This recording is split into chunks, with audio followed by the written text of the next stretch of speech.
Okay, good morning. This is Mark Mendoza, your sales training officer from Filinvest. With the current situation right now of the current enhanced quarantine, community quarantine for the whole of NCR and Luzon, ideally we still decided, the management of Filinvest still decided that it's still business as usual. No? So even though we are all quarantined inside our own homes, as management's direction, we're still pushing through with our sales training activities. So one of which is actually our brokers orientation program. So for this to continue, we decided to record the programs or the modules that we're actually conducting every BOP. So right now, what you're seeing in the screen right now is the presentation deck of the Filinvest company profile. So let us start. So welcome to Filinvest. And ideally, the company was founded by these two people in front of you right now. Okay? So ito si Sir Andrew Gutianon at si Miss Mercedes Gutianon. So without them, kung hindi nagkakilala tong dalawang tao na to, there will be no Filinvest probably right now, no? So through their meetings, through their love story, um, dito nagsisimula yung tinatawag nga namin the Filinvest story. So Sir Andrew Gutianon was an aspiring businessman based in Cebu, while Miss Mercedes Gutianon was your typical kolehiyala, studying here in Manila. So ideally, these two people, okay, itong history actually ni Filinvest as a company really started as a love story between these two people. So, eto si Miss Mercedes tsaka si Sir Andrew Gutianan decided to get married, and basically their marriage was actually the start of what we call the greatest adventure of their lives. So, of course, this is pertaining to both their lives and their career, and at the same time to their own family. Okay? So ideally, the Gutianons' very first office was actually located at Picasal, Quiapo. I think as of this moment, this is still an existing street right now. So it actually is just a two floor house. So the actual residences of the Gutianons was actually situated on the ground floor of the house, while the actual office was located at the second floor of the house. So ideally, the Sir Andrew Gutianon, siya ang basically tumayong presidente, CEO, or basically the founder of the company, while yung asawa niya, may bahay niya, si Miss Mercedes Gutianon, basically siya nag-oversee ng karamihan. So, siya ang tumayong parang HR, admin, finance, accounting, all in all na really multitasking talaga to si Miss Mercedes Gutianon. So, throughout the years, of course, Filinvest grew as a company. And basically, ito yung talaga sinasabi namin always in our trainings, these two people, we really consider them as the perfect partners in both love and in business. Nababalance sila na pagsasabay nila ang pagsasaayos ng kanilang sariling pamilya, at the same time yung second family nila, which is Filinvest. Okay? So Filinvest didn't really start off as a real estate business initially. Their very first business was actually a small scale financing business. Back in the day, they would let ordinary Filipinos loan money from them for those Filipinos to afford electronic appliances. Siguro back in the day, medyo kind of costly for an ordinary Filipino to afford an electronic appliances. So basically yun yung very first venture nila. It was only in the late 1960s, okay, na sinimulan talaga ng mag-asawa itong real estate business. Okay? So ideally, it's not of course only the business who grew. Okay, it's always been the pleasure of these two people, Miss Mercedes and Sir Andrew. You know, they always look forward to coming home, of course, to their families. Okay, so ideally, it's not only Filinvest as a company who grew. Syempre, yung pinaka-pamilya rin ng mga Gutyanon rin ay ideally nabiyayaan po sila ng apat na anak. So tatlo po dito are lalaki, isa dito ay babae. So they really consider this as their time off from the work when they're with their children. Okay? So ideally Filinvest has been building communities for more than 60 years already, and through these initiatives, you know, we've Filinvest has been transforming lives of a lot of Filipino families throughout the years. But what did really trigger the motivation of the Gutyanons to start a real estate business? Back in the day, for you to live in a gated community here in our country, or magkaroon ka na sariling security guard, or you know, gated walls, okay, or 24-hour security, may clubhouse ka, wide streets, well secured streets 24/7. Before, back in that time, during their time when they were starting their company, itong mga Gutyanos, they're able to observe that here in our country, kailangan may pera ka para makatira ka sa mga ganitong klaseng komunidad. So yun yung medyo nag-trigger sa mga Gutyanons, kasi why not an ordinary Filipino could not have this kind of living. So yun yung medyo nag-trigger talaga ng motivation ng mag-asawa. So ideally, ito medyo mas, kumbaga, this is a lot more recent photos of the family. So syempre, on your left, you're going to see yan na sila. Okay? Compared to the first family photo I showed you earlier. And of course, the second family naman, ano? So both ways lagi yan. When we talk about the Filinvest story, we talk about the growth of both families. Kasi ideally, ang company pa rin namin, our basic foundation is still the Filipino family, which is basically yung company kasi dun nagsimula. So we have our roots from a basic Filipino family.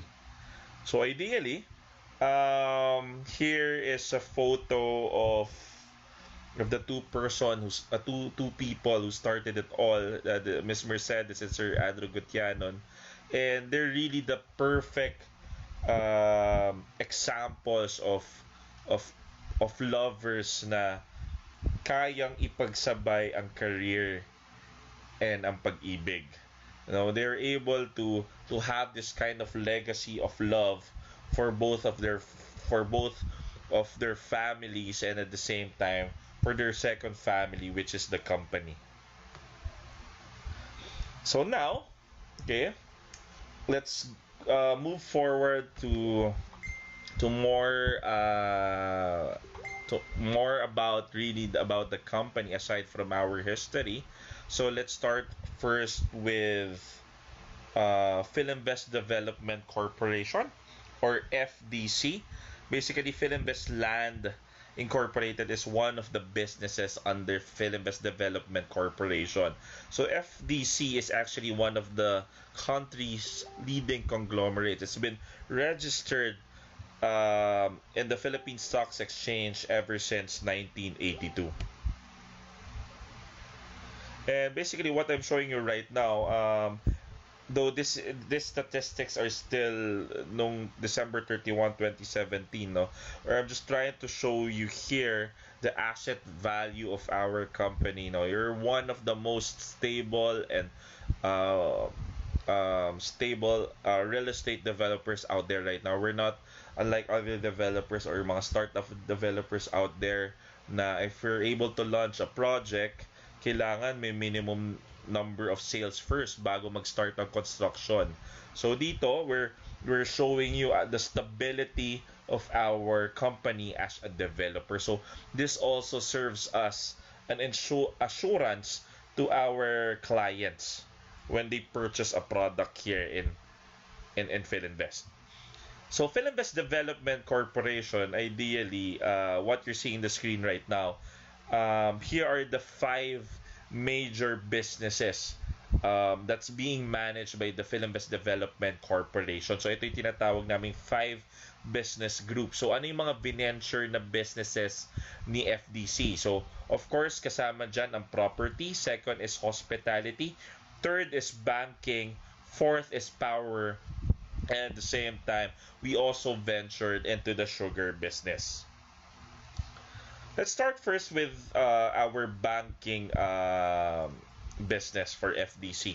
So, syempre, I hope all of you recognize this bank. I know sana lahat kilala tong bank na to. Basically, our sister company when it comes to the banking needs of the corporation, or basically the conglomerates. This is East West Bank. This is considered as one of the fastest growing local banks out there right now. So they're actually, with regards to local banks, they're the number one bank when it comes to personal loans.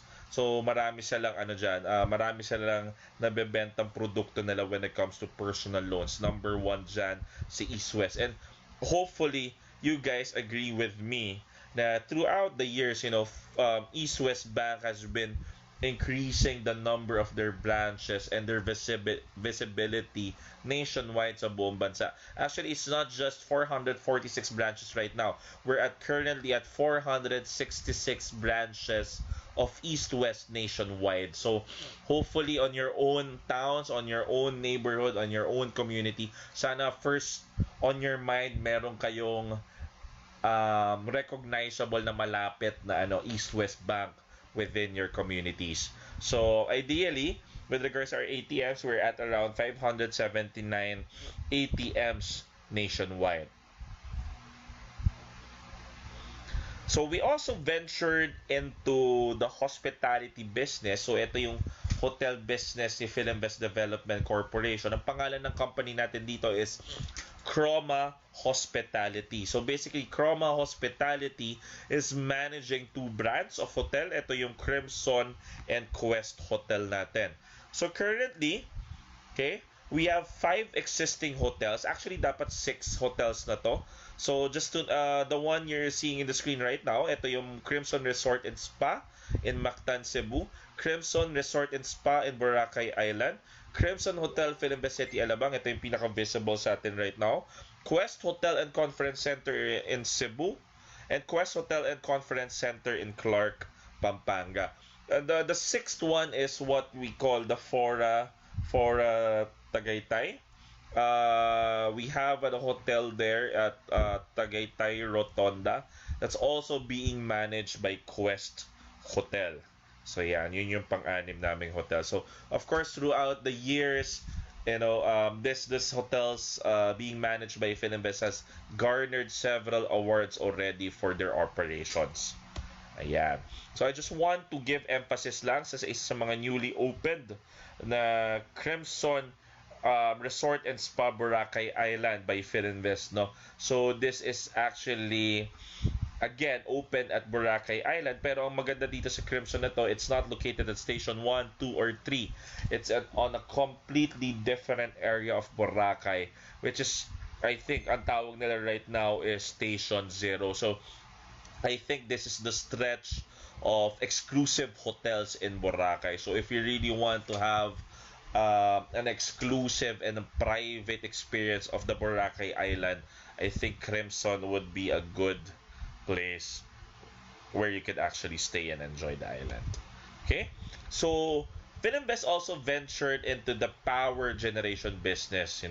This is through FDC Utility. So we're able to open the largest, okay, power plant located at the region of Mindanao. This is actually located at exactly sa Misamis Oriental. This is a 405 megawatt CFB power plant. So basically, this was put up for the sole fact of addressing the energy crisis in the Mindanao area of our country. So yan, so this was inaugurated mismo ng ating current president right now, President Rodrigo Roa Duterte. Ayan. So we also ventured into agricultural business, specifically in sugar, through Pacific Sugar Holdings Corporation. So currently what you're seeing in the screen right now is the total milling capacity of 10,700 tons of cane per day. Ganun karami.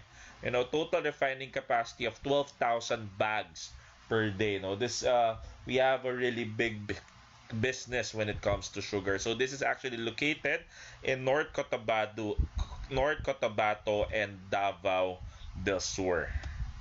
Ayan. So ideally, binilisan ko lang yun, no? Let's focus more on the real estate side of the business since ito naman talaga yung after natin for this session. So, ideally, Filinvest is able to develop a total of 2,500 hectares of land throughout the years. So, imagine that. And that is still in counting. Tuloy-tuloy po yung paglaki ng land bank or mga developed lands by Filinvest. With this 2,500 hectares of land, we're able to cater for more than 160,000 Filipino families. So ideally, ang Filinvest, Filinvest, we're pretty much visible, throughout the nation, and for all the regions of our country, from Luzon, Visayas, and Mindanao, laging meron dyan a representation ng mga Filinvest projects natin. So we have an average of 175 projects nationwide, scattered throughout the nations, in 48 different cities and towns. Ito yung talagang parang literal na A to Z kami. From Alabang to Zamboanga, meron kang makikitang property or project ni Filinvest. Okay? Let's talk about the evolution of the project types or the property types of Filinvest throughout the years. Filinvest started really in developing mass housing. Ito yung mga unang mga projects natin. We pioneered in this type of project because again the main goal of the Gatianos before was really to provide quality homes for the ordinary Filipino. So isa dito ang Filinvest sa industry ng real estate dito sa Pilipinas na talaga nag-pioneered in developing mass housing for the ordinary Filipinos. And throughout the years, of course, Filinvest ventured into developing MRBs, or basically ito yung mga medium-rise buildings natin. We also ventured into developing high-rise buildings, HRBs, and at the same time, isa rin sa mga mga forte or mga dito nagsispecialize si Filinvest. Ito yung pag-develop ng mga townships natin, no? At makikita nyo to as I progress through this presentation. A lot of the projects of Filinvest are actually townships. Mga hektaryang lupa yan. So, of course, Filinvest also ventured into developing different resorts. And basically, for the past few years, si Filinvest dito medyo nagfo-focus right now in developing office spaces, retail commercial areas, and of course, at the same time, yung tinatawag natin mga mixed-use hubs. Ito yung currently right now with the demand of the market, ito yung medyo mainit na kinds of property. So, Filinvest is really very aggressive right now with regards to develop new projects. Ito yung medyo nagiging focus right now ng company natin. Okay? So, yan. So, with that, I want to have a quick run-through of all existing projects of Filinvest para somehow you get an idea of our existing projects. So let me show you the property portfolio of Filinvest Land Incorporated. So yan, let's start with townscapes. Okay? So, with that, unahin ko syempre yung tinatawag naming Filinvest City, no? We're only one of the few developers that could actually proudly say that we're able to develop a complete city in the metro. So, yan yung tinatawag nating Filinvest City. Filinvest City, sa sobrang laki niya, is composed of 244 hectares of prime land. Ganyang kalaki po iyan. Okay? So, Filinvest City actually has 4 different characteristics. Okay? So, ang Filinvest City in Alabang, Muntinlupa, it's actually also considered as a premier central business district. So, if you're able to visit this area in Alabang, pag pumasok ka dito, you know, a lot of southern offices are actually situated here inside Filinvest City. A lot of BPO, IT companies are here. Several prominent banks in our country have their offices here. So ideally, it is to be considered as a premier central business district for the main focus, of course, of decongesting what we currently have in Metro Manila, which is BGC and Makati. You know, for nearby provinces like Cavite and Laguna, no need for them, especially for the workforce, no need for them to travel all the way to Makati and to BGC just for them to find work. So yun yung medyo parang main goal rin ng Filinvest City, no, to decongest our few existing CBDs right now inside Metro Manila. So of course, we also considered it as a mod metropolis. Pag sinabi mo mod metropolis, ideally, this self-sustaining city, no, it's a mix of everything. Kumbaga, pag tumira ka sa city na to, everything that you need in a city for you to thrive or to live well is already here. So, halo-halo yan. May commercial, may offices, residential, and, you know, open spaces, transportation, simbahan, religious activities. Everything is there already for you to thrive. So, that's why it's a complete city, itong Filinvest City natin. Of course, we also consider it as a garden city as well. So if you're able to observe, if you're inside the city, you're going to see, you know, a lot of our open spaces there are actually preserved. You know, a lot of concerts, like the Wonderland, yung mga ganyan. Okay? We have open fields there, and we have areas in Filinvest City where you can freely jog, enjoy the nature. You can have your cycling activities there. So yung mga garden areas natin are really good for recreational activities. Next naman yung fourth characteristics niya, which is a convergence hub, you know, very strategic ang location ng Filinvest City. This, kumbaga, in Metro Manila, this is the border for the south part of Metro Manila. Kumbaga, lahat ng mga galing Cavite, Laguna, or southern provinces, this is the first city that you're going to enter into. So talagang madadaanan siya. And at the same time, if you're coming inside of Metro Manila, this is the last stop for you. So it's really a good convergence hub. So daanan talaga to ng tao, puntahan talaga to ng tao, no. So it's really strategically located. Okay? So yeah, another township project is what we call Timberland Heights. Okay? So itong Timberland Heights, this is actually, sobrang laki po nito. This is at 677 hectares of prime land. Sobrang laki po nito. This is actually located in San Mateo, Rizal. Okay? Though dito na makikita nyo dito, it's only 15 minutes away from Quezon City. Okay? It's not far. Though you're in the Rizal area, normally pag sinarinig mo kasi San Mateo, you're very near Montalban already. But this area of Timberland, it's literally just 10 to 15 minutes away from Quezon City. Okay? So, eto mga projects namin dito, everything is part of the Prestige brand. So dito makikita nyo big cuts of lot. Okay? If you're the type of client na naghahanap ng medyo rural ang setting but at the same time you want to maintain your distance sa urban setting ng Quezon City, this is a good place for you. Actually, a lot of prominent names, from the government or even business owners have their property situated here at Timberland. Timberland is also the home of Timberland Sports and Nature Club. At the same time, it's also a home of an international school, which is the Manila Waldorf School. It's also the home of a world-class mountain biking destination. So if you're a biking enthusiast, a lot of Quezon City dwellers na they're really fond of bikes. They don't need to go all the way to the provinces to enjoy their hobby. So they basically just go here in Timberland to have their cycling activities. Actually, bundok po ito. Okay? May kataasan. Actually, mas mataas pa to sa Antipolo. Okay?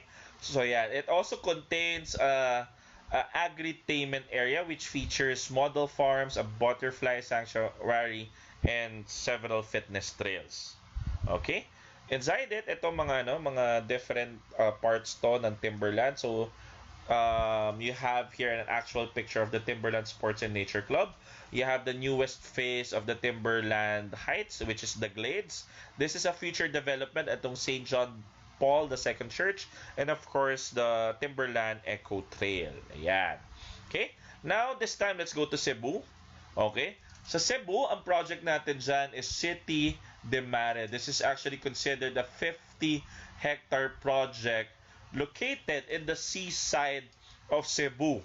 So, yan. So, we have a master plan development in the seaside of Cebu. Kasi in Cebu rin, if you're going to compare it to what we have in the MOA area here at Metro Manila, medyo similar rin doon, no? Medyo mabenta rin ang kalupaan sa Cebu when it comes dun sa malapit sa dagat. So we're very fortunate as a developer to have a strong presence in that area of Cebu.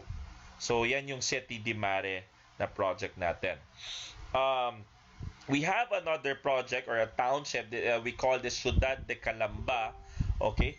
Obviously, this is located in Laguna, and this is a 350-hectare master planned township. Medyo unique lang dito sa development natin in Laguna. It contains a 52-hectare PEZA registered light industrial estate. And of course, if you're a resident of Ciudad de Calamba, this is also a good alternative route from Laguna going to Tagaytay. Inside Ciudad de Calamba, you have Aldea Real, Ascenso Village, La Brisa, Montebello, and Punta Alteza. Another project or another township project of Filinvest is Havila. Okay? So, ang Havila naman, sa sobrang laki na nito, this is composed of 300 hectares of prime land. So, sobrang laki. It basically covers 3 areas of Rizal, covers Taytay, Antipolo, and Angono. Okay? And basically, if you're an Antipolo resident, Havila is considered one of the prime residential areas if you're residing in the Rizal area. So this inside Havila, very similar to Timberland, may mga sila dyan, similar house models. At the same time, we have schools inside Havila rin. It's also the home of San Beda Rizal and an all-girls school called Paref Rose Hill School. Inside this township, you have Anila Park, you have Mission Hills, you have Villa Montserrat, Highlands Point, and Forest Farms, and Amarillo Crest. Ang pinaka-recently open nilang project dito is what they call the Mira Valley. Ayan. So, next, another development of Filinvest. We call this Fora Tagaytay. So, ito yung na-mention ko kanina with regards to hotel business. So, we have a 5-hectare lifestyle destination in Tagaytay, Rotonda. So, if you've been able to visit Tagaytay lately, pag umabot po kayo sa Rotonda side, makikita nyo dyan, nakatambad sa inyo dyan, isang malaking fully developed mall by Filinvest. Yan yung Fora Tagaytay Mall natin, no?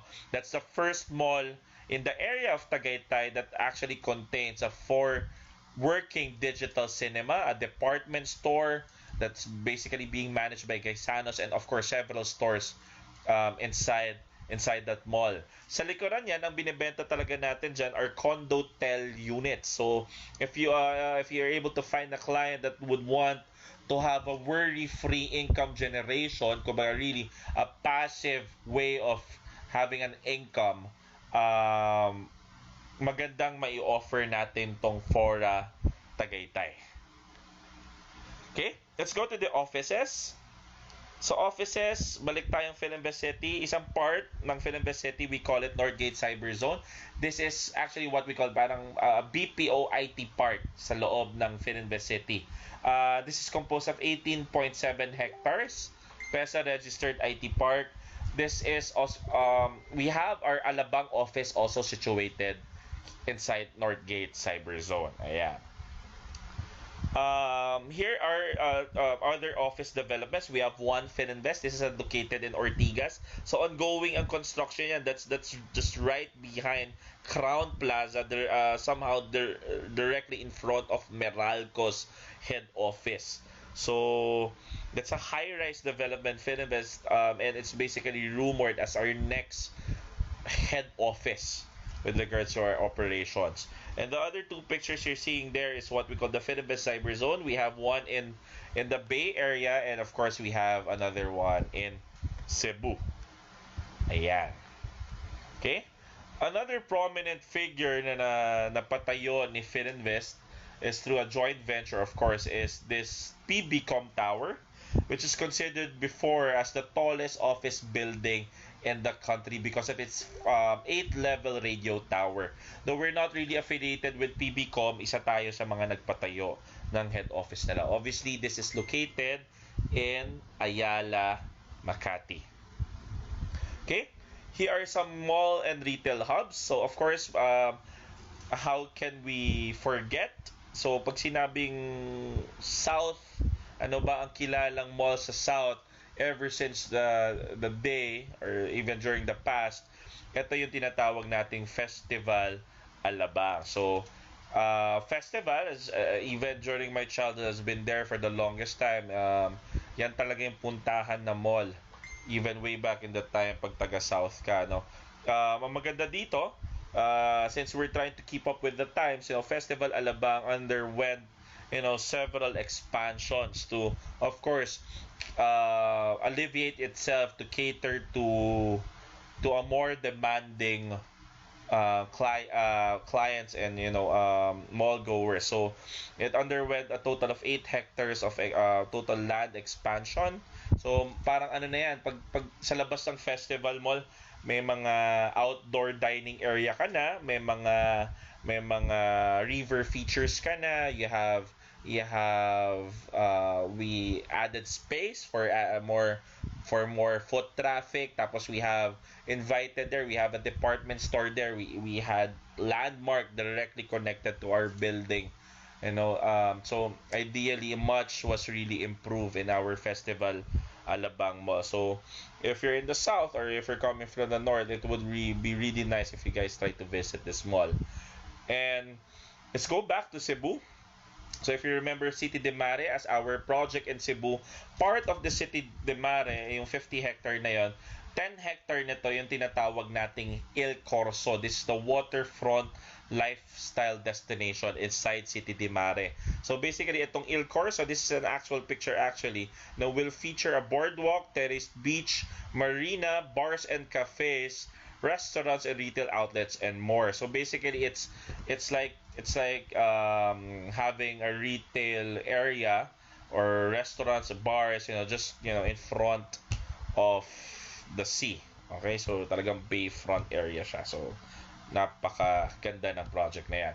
So here are of course existing or actual photos of our Forum Mall Tagaytay and our main square mall in Cavite. Okay? Now let's talk about the residential brands right now. So ang Filinvest right now for the year of 2019, underwent drastic changes to improve our branding as a company to the public. So through our corporate marketing, no, through our corporate marketing, they're able to put up three specific brands that basically in the public eyes, or even in our clients, or even to us employees, and even to our sellers, ito dapat ang itsura ni Filinvest sa mga mata natin. So ano tong tatlong brands na to? So basically, this is Futura by Filinvest, we have Aspire by Filinvest, we have Prestige by Filinvest. So let's start first with Futura by Filinvest. Ang Futura matagal na yan. Okay, medyo nirebrand lang natin. We use the same name because ideally Futura has already established its name as the affordable segment of Filinvest. Okay? Basically, pag sinabi mo Futura kasi it means your future home. So normally, ang mga clients mo dito, ito yung mga naghahanap ng una na ng bahay, una na ng property, una na ng investment. This could be startup families. This could be young professionals at an early age are able to put up enough money to have their own property. So yan yung mga possible clients natin dyan.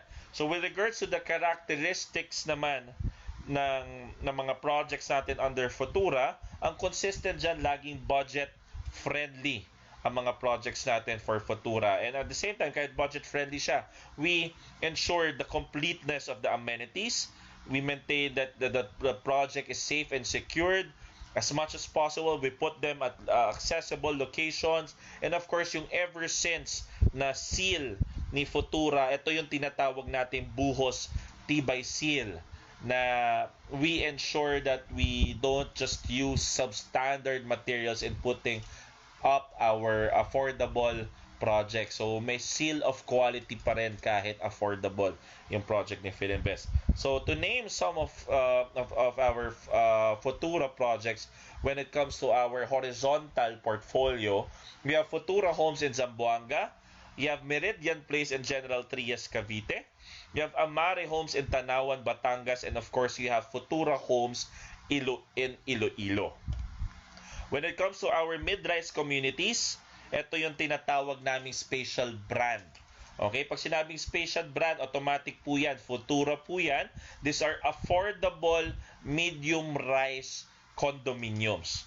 So, just to give you some samples, we have Marina Spatial in Dumaguete, we have Centro Spatial in Davao, we have Alta Spatial in Valenzuela, and we have Verde Spatial in Commonwealth, Quezon City. Okay, next in line would be our second brand. This is our mid-end brand for Filinvest Land Incorporated. We call it Aspire by Filinvest. So from the name itself, Aspire, ang characteristics nito mga clients mo dito, ito yung mga nag-a-aspire na to have an upgrade in lifestyle with regards to their homes or with regards to their property. So probably ito yung mga dating bumili for Futura. Now, medyo lumaki na yung pamilya or medyo na-promote na sa trabaho. There's financially wise, they're a lot more capable right now. So they want to put up their own dream home already. So most likely yung mga clients natin, ganun yung normal na characteristics natin for Aspire. When it comes to our projects, the characteristics for the projects of Aspire, syempre nandiyan pa rin ang secure, gated communities pa rin siya. Pero the biggest difference of this one, syempre, well-appointed living spaces na tayo dito and green and generous open spaces tayo dito. Na medyo, yun yung medyo taken for granted in Futura. Kasi in Futura, we try to maximize everything for it to be livable at the same time to make it affordable.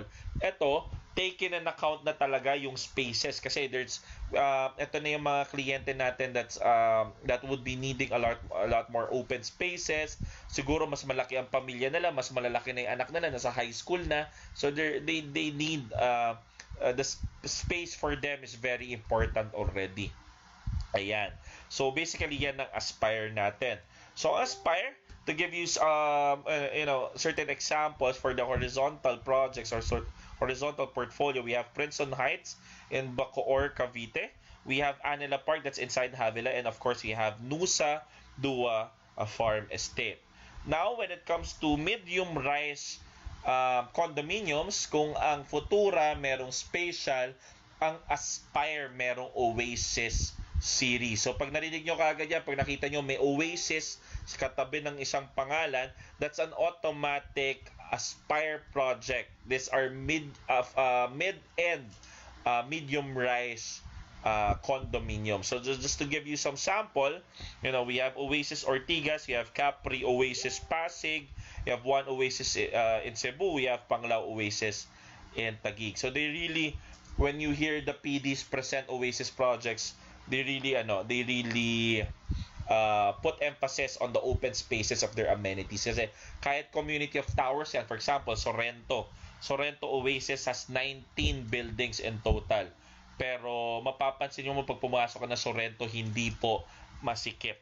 Okay, so they really pay great importance to the amenity areas or the open spaces inside their projects. Part of the Aspire brand as well is our high-rise developments. So to name some of the few, we have Viña. This is located at EDSA Quezon City. This is in front of Trinoma. We have the Linear Makati, RFO na rin to. This is located in Makati, near Malugay Street. Okay, we have Studio Zen in Taft Avenue, and of course, we have Studio A in Katipunan. Okay? Also, part of Aspire brand, we have mixed-use developments. Ito yung mga parang, medyo they're very comparable to townships, but this time, these are vertical in structure. So, para mga all-in stop shop na buildings to. Kumbaga, lahat ng mga uses for a building is already placed in one area. So, to give you sample, we have 100 West in Makati. We have Studio 7 in EDSA. Okay, along EDSA rin, near Kamuning, we have Activa, Cubao. Okay, so lahat yan mga mixed-use development yan by Filinvest. So halo-halo yan, may opisina, residential, hotel, mall, name it, yan yung meron ang mga mixed-use developments natin. Next, after Futura and Aspire, of course, you have Prestige by Filinvest. So this is the high-end brand of Filinvest. Okay? So dito, ako, biggest identifier ko lang dito for this client. Kumbaga, if you have a prestige client, ang main motivation nila, it's not really the need already to have this certain kind of property. It's already more of their want. Kumbaga, nagpapairal na sa kanila for them to buy a prestigious project or a high-end project is really the wants or the demands or the conditions. Kumbaga, kasi pag Futura, kumbaga, kailangan mo yung una mong bahay. Ayaw mo na magrenta. I need my first home. Okay? Gusto ko mabigyan ng unang tahanan yung pamilya ko. While for Aspire naman, ito yung mga siguro nag-aspire na to have their dream home already. We want a bigger space. Our family is growing. So, it's really more of the need already for both. Okay? For both Futura and Aspire. But for Prestige, it's really more of the wants and the conditions for us to have that kind of standard of lifestyle. So, kaya nga nakalagay dito, first-class residences of enduring value. So, with regards to Prestige, ang mga projects natin, ito yung mga projects that which commands admiration, respect of stature, influence, and prominence and esteem. Kumbaga, unang tingin mo pa lang, alam mong mayaman yun nasa loob ng bahay. Okay?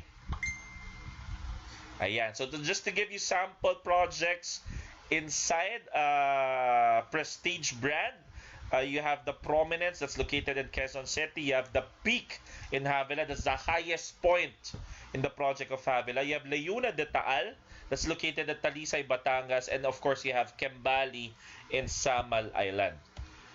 We also have luxury condominiums under Prestige brand.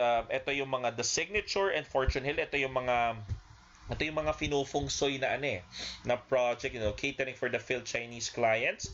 We also have in Cebu, we have Amalfi in City de Mare, and of course Veranda inside Kembali, Samal Island. Ayan. Okay, so looking ahead, as mentioned earlier, medyo ang focus right now talaga ni Filinvest is with regards to office development talaga. Malakas ang demand natin for office spaces. So, since we're in a growing economy and ideally investors are entering our country, we need to supply. We need to help the government or the country to provide office spaces for these investors or for these businesses who's entering our country. And of course, maganda rin ang future ng malling industry natin right now because ideally throughout the years now, malls are not only considered as shopping malls now. So it's actually multi-purpose already. For a mall to thrive, dapat ang mga tenants niya hindi lang basta retail dapat kaya mapapansin mo mga malls nyo ngayon, multi-purpose na. You have government agencies inside. You have, we also accept religious centers.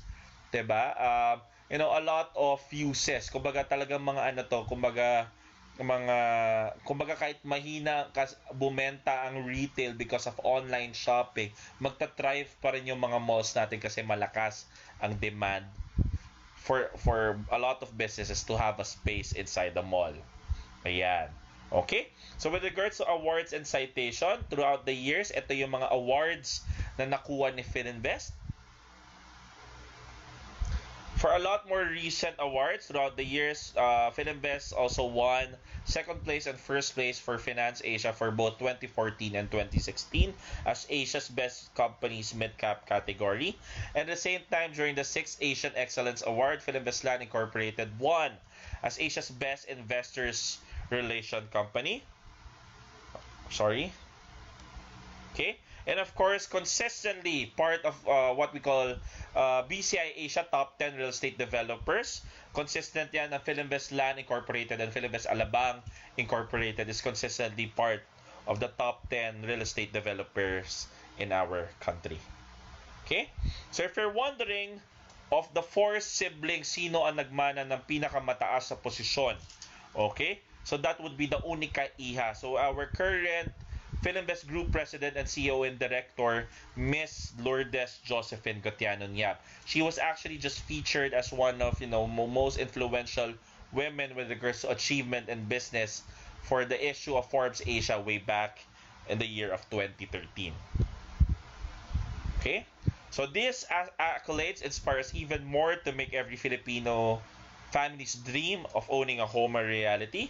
That's the reason why the whole of Filinvest, ito tinatawag naming Gotianon tradition, for all our sellers and employees of Filinvest, we follow these 3 core values when it comes to our work. So ito yung integrity, quality, and service. Okay?